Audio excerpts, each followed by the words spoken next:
China says it will soon sink U.S. aircraft carriers in South China Sea.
Chinese government-backed newspaper is reporting that U.S. carriers in the South China Sea are fully within the grasp of the Chinese People's Liberation Army, which has a wide selection of anti-aircraft carrier weapons like the DF-21D and DF-26 aircraft carrier missiles.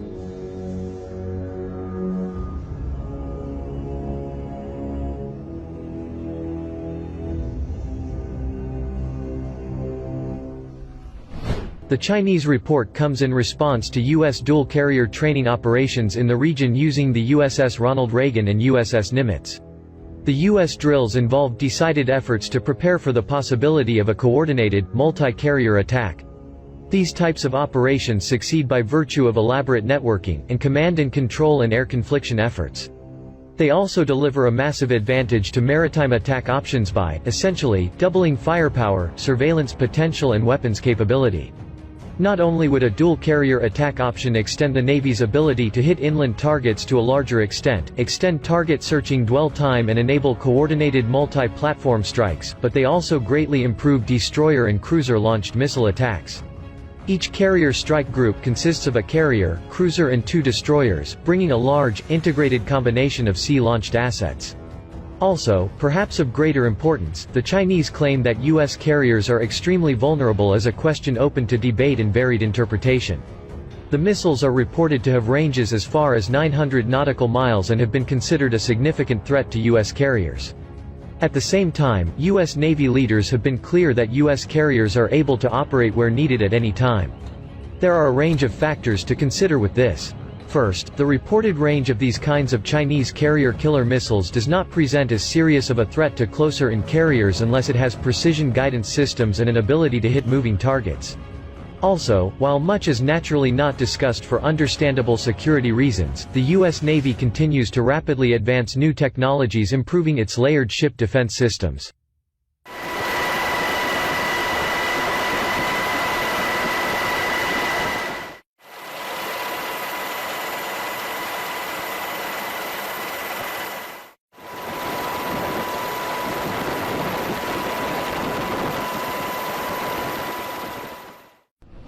Carriers regularly travel in strike groups, meaning they are defended by destroyers, cruisers and various airborne surveillance and attack assets.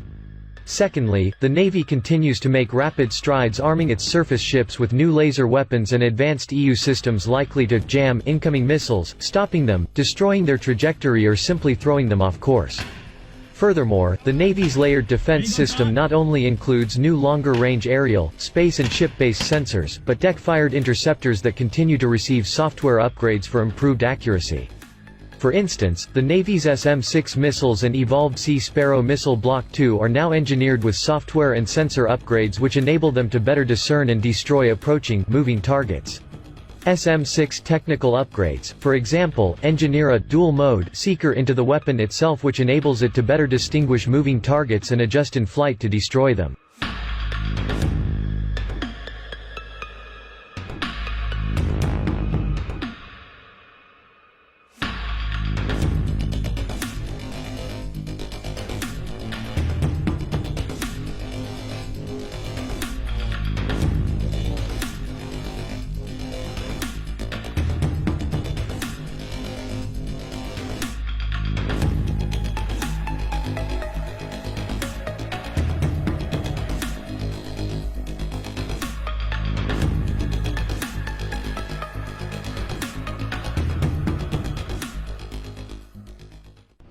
The ESSM Block II, also, has a sea-skimming mode which allows the interceptor to destroy approaching missiles flying parallel to the surface at lower altitudes. Some newer, advanced interceptors, by extension, no longer rely purely upon a ship-based illuminator but rather semi-autonomously receive electronic pings and make in-flight adjustments to destroy an approaching anti-ship missile. New aerial sensors as well, such as advanced drones and the ISR-capable F-35C stealth fighter are likely to be successful in proving an aerial node surveillance asset able to help cue surface commanders of approaching missiles. They would also help ships attack and, in some instances, intercept or destroy an approaching anti-ship missile from the air. In fact, this very capability is already deployed by U.S. Navy destroyers. It is called Naval Integrated Fire Control Counter-Air. This is a system that uses an aerial node such as a Hawkeye surveillance plane or even F-35 to detect approaching threats from beyond the horizon, network with ship-based command and control, and enable a well-guided SM-6 interceptor missile to take out the approaching missile at long ranges. What all of this means is that, despite Chinese claims that its carrier-killer missiles make carriers obsolete, it seems reasonable that aircraft carrier battle groups could successfully defend against them.